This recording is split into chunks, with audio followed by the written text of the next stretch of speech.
నమస్తే, welcome to Suman TV. నేను మీ యామ్ని. ప్రస్తుతం మనతో ఉన్నారు ప్రముఖ ఆధ్యాత్మికవేత్త జ్యోతిషరత్న శ్రీమతి కోనాల భాగ్యలక్ష్మి రెడ్డి గారు ఉన్నారు. అమ్మతో మాట్లాడి మనకున్న సందేహాలను అడిగి తెలుసుకుందాం. నమస్తే అమ్మ. నమస్తే అమ్మా. అంటే ఇప్పుడు ఈ ఆషాఢ మాసంలో వచ్చే పౌర్ణమికి గురు పౌర్ణమి అంటారు. అసలు ఎందుకు? అదేవిధంగా ఆ రోజు సాయిబాబాను కూడా ఎక్కువ పూజిస్తూ ఉంటారు కదమ్మా, దాని గురించి తెలియచేయండి. ఓం గురు బ్రహ్మ గురు విష్ణు గురుదేవో మహేశ్వర గురు సాక్షాత్ పరబ్రహ్మ తస్మై శ్రీ గురవే నమః శివాయ గురవే నమః అని కొంతమంది ఈ గురువులో ఉన్నటువంటి బ్రహ్మతత్వం, ఈశ్వరతత్వం, విష్ణుతత్వం, ఈ ఆత్మకమైనటువంటి ఈ యొక్క గురువు యొక్క తత్వాన్ని అందరూ కూడా వంట పట్టించుకుని ఫస్ట్ మన వేదాలు కూడా గురువుకి చాలా పెద్దపీట వేశాయి. మాతృదేవోభవ, పితృదేవోభవ, ఆచార్య దేవోభవ అంటే ఏమిటి? తల్లి తండ్రి తరువాత గురువు గారికి ఇచ్చేశారు. అందువల్ల గురువు అంత చాలా ముఖ్యం. ఈ గురువు అనేటటువంటి శబ్దంలో అజ్ఞాన అంధకారం నుంచి జ్ఞానం అనేటటువంటి మార్గాన్ని సూచించేవాడే గురువు. బోధ గురువు అంటే ఏమిటి? బోధనలు చేస్తూ చక్కగా అందరికీ కూడా జ్ఞానాన్ని చెప్పేటటువంటి గురువులు, చదువు చెప్పినటువంటి గురువులు.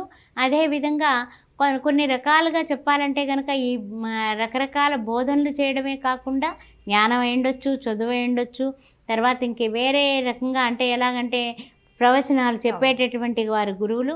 ఇలా రకరకాలుగా కూడా ఈ సమాజానికి ఉపయోగపడేటటువంటి గురు పరంపర. అది కంచి కామకోటి పీఠాధిపతుల నుంచి, శంకరాచార్య తత్వం నుంచి, రామానుజుల తత్వం నుంచి, మధ్వాచార్యుల తత్వం నుంచి, అందరి నుంచి కూడా ఆవిర్భవించినటువంటి ఈ గురు పరంపరకి మూలం ఏంటి అంటే వ్యాస పూర్ణిమ అన్నారు. ఆషాఢంలో వచ్చేటటువంటి ఈ పూర్ణిమకి వ్యాస పూర్ణిమ. వ్యాసుల వారు ఎంత గొప్పవాడు! ఆయన పరాశరాత్మజుడు అంటే పరాశరుని యొక్క పుత్రుడు. పరాశరుడు సత్యవతికి జన్మించినటువంటి పుత్రుడు వ్యాసుల వారు. పుట్టిన వెంటనే కూడా తండ్రి ఏమిటి ఆనతి అని అడిగి ఆయన అరణ్యాలకు వెళ్ళి వేద ఉపాసన చేయడానికన్నా ముందు తపస్సు చేసుకున్నాడు. చేసి వేదాలని విభజించి వేదాలకి ఒక సముచిత స్థానాన్ని అంటే యజుర్వేదము, ఋగ్వేదము, అధర్వణ వేదము, సామవేదము ఇలా వేదాలని విభజన చేయడానికి ఆయన అంకురార్పణ చేసి అది కంప్లీట్ చేయగలిగాడు ఆయన.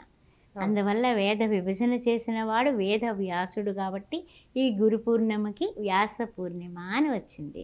సరే, అసలు అలాంటి వ్యాసుల వారు కూడా ఒకానొక సందర్భంలో మహాభారతం అంతా రాసిన తర్వాత ఆయన బాధపడ్డాడట. బాధపడితే అప్పుడు నారదుల వారు సరస్వతీ నది ఒడ్డున కూర్చొని ఆయన బాధపడుతుంటే భాగవతం రాయవయ్యా అని చెప్పాట.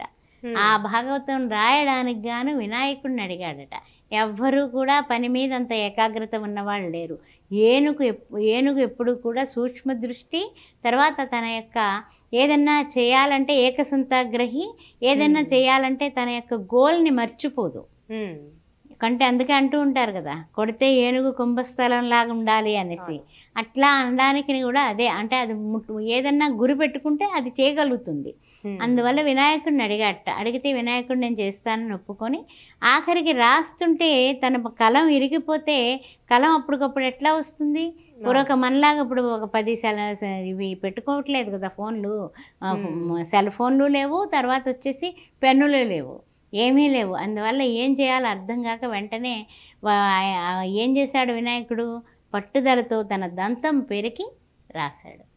అలాగా ఎప్పుడైతే భాగవతం పూర్తి చేశాడో వ్యాసుల వారికి ఒక సంతోషం కలిగిందంట, ఆనందం కలిగిందంట. శ్రీకృష్ణ భగవాన్ యొక్క లీలల్లో ఉండే ఆనందం ఇంకేం లేదు కదా. అందువల్ల ఈ వ్యాస పూర్ణిమ గురు పూర్ణిమకి వేద వ్యాసుల వారిని వ్యాసం వశిష్ఠ నత్తారం అనేసి మనం తలుచుకోవాలి. అదేవిధంగా చూసినట్లయితే జగద్గురు ఎవరు అని ఆలోచించినట్లయితే శ్రీకృష్ణ పరమాత్మ. గురు పరంపరలో జగద్గురు, జగత్తుకే గురువు ఆయన. ఎందువల్ల?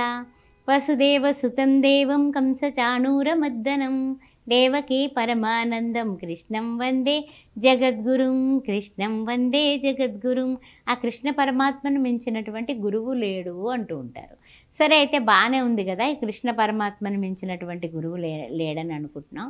మరి ఈ కృష్ణ పరమాత్మని మరి ఈ యొక్క గురు పూర్ణిమ రోజున మేము కృష్ణ భక్తులం, మరి ఎలా పూజించాలి? చక్కని వెన్న పెట్టండి, వెన్నగా పెట్టేసి ఆయనకి పటిక బెల్లం పక్కన పెట్టి వెన్న పెట్టి ఇన్ని పాల తాలికలు పెడితే కృష్ణుడు మహా ఆనందపడిపోతాడు. చాలా ఇష్టం కూడా. అదేవిధంగా ఇంకా చెప్పాలంటే కనుక ఆయనకి శ్రీకృష్ణ భగవానుడు అంటే అలంకార ప్రియుడు కాబట్టి చక్కని పూలమాలలతో అలంకరించండి. కృష్ణుడు చాలా సంతోషిస్తాడు. జగద్గురువుగా అనన్యా చింతయంతో మాం ఏ జనా పర్యుపాసతే తేషాం నిత్యాభియుక్తానాం యోగక్షేమం వహామ్యహం. అనన్యమైన చింతనతో నీవు ఎల్లప్పుడూ కూడా నన్నే స్మరిస్తే నేను ఎల్లప్పుడూ నీ వెంట కంట జంట ఉంటాను అని శ్రీకృష్ణ పరమాత్మ భగవద్గీత ద్వారా మనకి చెప్పాడు.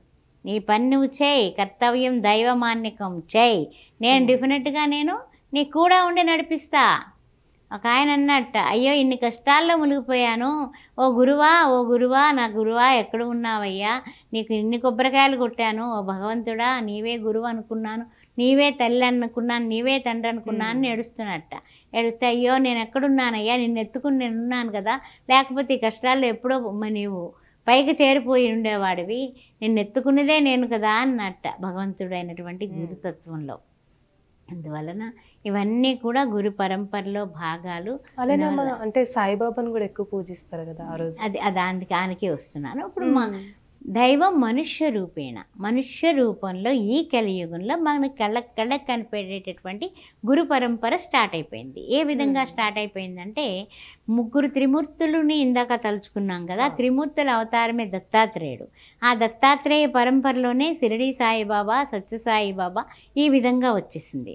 అలా వచ్చినప్పుడు గురు పరంపరలో ఓం ద్రాం దత్తాత్రేయాయ నమః అని గానగాపూర్ వెళ్ళి ఆ యొక్క నరసింహ సరస్వతి గురుదేవుణ్ణి, శ్రీపాదవల్లభుని వెళ్ళేమో పిఠాపురం వెళ్ళి దర్శించుకునే వాళ్ళు కోకొల్లలుగా ఉన్నారు ఈనాటికి కూడా, నాటికి నేటికి కూడా.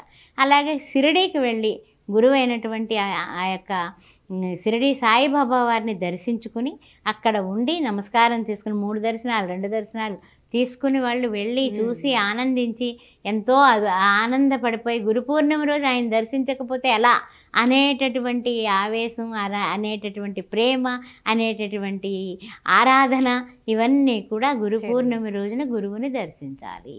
అండ్ ఓం శ్రీ సాయిరామ్ అని సాయిరామ కోటి కూడా రాస్తున్నారు. కొన్ని వేలు లక్షలు కోట్లు రాస్తున్నారు. ఎందువలన? చేతి వ్రాత ఓం శ్రీ సాయిరామ్ అని ఎవరైతే రాస్తారో నుదుటి వ్రాతను మారుస్తుంది కాబట్టి రాయండి, తరించండి, ఆనందించండి, అనుభవించండి. చాలా చక్కగా తెలియజేశారమ్మా, ధన్యవాదాలు మీకు. ఓం శ్రీ మాత్రే నమః.